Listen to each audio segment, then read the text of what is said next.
We were somewhere between Flagstaff and nowhere when the GPS glitched out.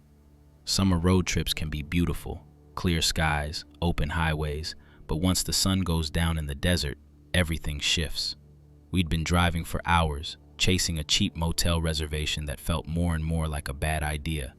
The highway got smaller, then rougher, then turned to dirt, and just when we were ready to turn around, we saw lights in the distance.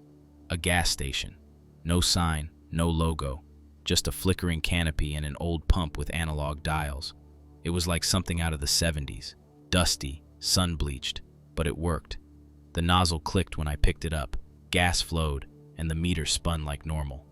My girlfriend waited in the car while I walked up to the building. The door was unlocked. A bell jingled. I called out. Nothing. Inside there were snacks on shelves, dusty but sealed. A rack of faded maps. No one behind the counter. No cameras. I felt watched but not threatened. Just noticed. I grabbed a bottle of water and left a 10 on the counter. Still no one.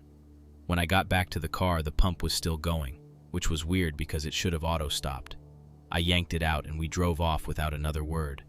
That's when things got strange. The road we'd come in on wasn't there. Just desert, flat, untouched. No tire tracks, no sign of a path. Our GPS still blinked red, showing no connection. We turned and followed what looked like another road, but it curved back in the same direction we came from. 20 minutes passed, then 30, and the fuel gauge didn't budge. We never passed a single car, sign, or light. Then suddenly, headlights. A pickup truck in the distance. We flashed ours. Nothing. As we approached, the truck passed us, and it was parked outside the same gas station. Same pump, same flickering light, same emptiness, like we'd never left. We turned around. Gone. No gas station, no truck, just road and silence. We don't talk about that night anymore. I don't know where we were, but I know the gas tank lasted another 300 miles before it even dropped a quarter.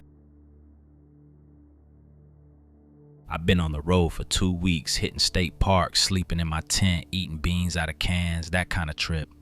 I pulled into a national forest campground late in the afternoon, midsummer, everything quiet except the bugs and the low crackle of someone's campfire a few sites over. The ranger at check-in told me I had Site 49 way at the end of the loop with only a few other campers that far out. Sounded perfect. I set up camp, cracked a beer, and started reading while the sun dipped. That's when I noticed someone across the way, a man standing near Site 47. No tent, just standing there in cargo pants and a hoodie, staring into the woods behind him. I figured maybe he was just stretching or clearing his head, but an hour passed and he hadn't moved, not once, just standing there completely still, arms at his sides. I didn't want to be rude, so I didn't stare, but I kept glancing over. Around dusk, I finally saw him walk off, slow, into the woods, no flashlight. That struck me as weird, but I chalked it up to him being one of those hardcore hikers. When I woke up the next morning, he was back, standing in the same spot. This time he was turned slightly, facing my direction. Still no tent, no gear, just standing there like a scarecrow.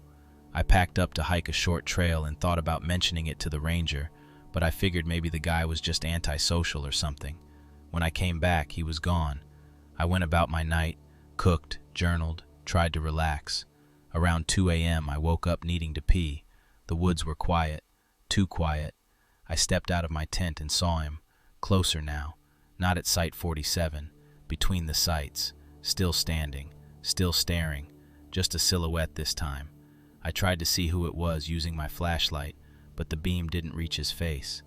I went back into the tent, zipped it up, and tried to sleep the night away. It took me a while to drift off. Everything about it just felt off. First thing in the morning, I went to the ranger station. I asked if anyone else was registered for Site 47. She looked it up and shook her head. That site's been closed all season, she said. We had a cougar attack there last year. No one's booked it since. I left the park within the hour. I don't know who I saw. Maybe he wasn't real.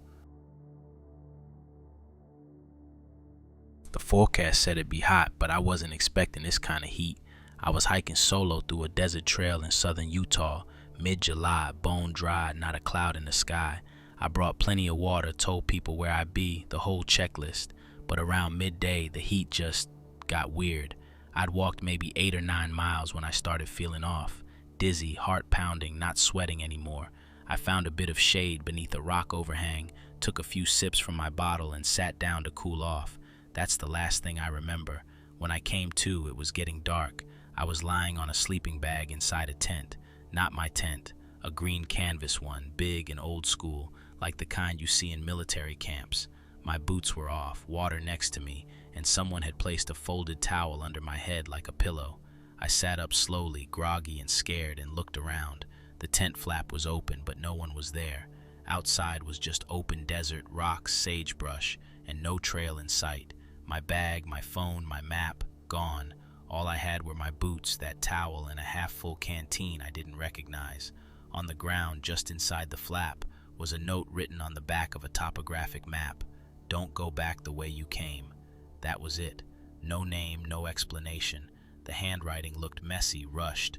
I stepped out, spinning in circles to try and get my bearings, but the trail I'd been on wasn't visible anymore, just stretches of red dirt and scattered stone. I thought about ignoring the note and heading back the way I remembered, but something about it felt urgent. I turned the opposite direction and just started walking.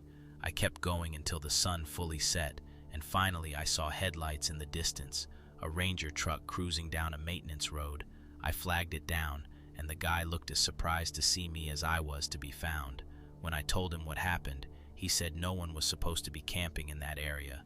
It was closed off because of unstable terrain. He said if I'd gone west, back the way I came, I probably wouldn't have made it out.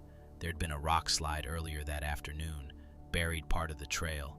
As for the tent, the note, and whoever carried me there, we never figured it out, and I never found my gear. Whoever helped me didn't stick around. They didn't want thanks. They just wanted me to go the right way.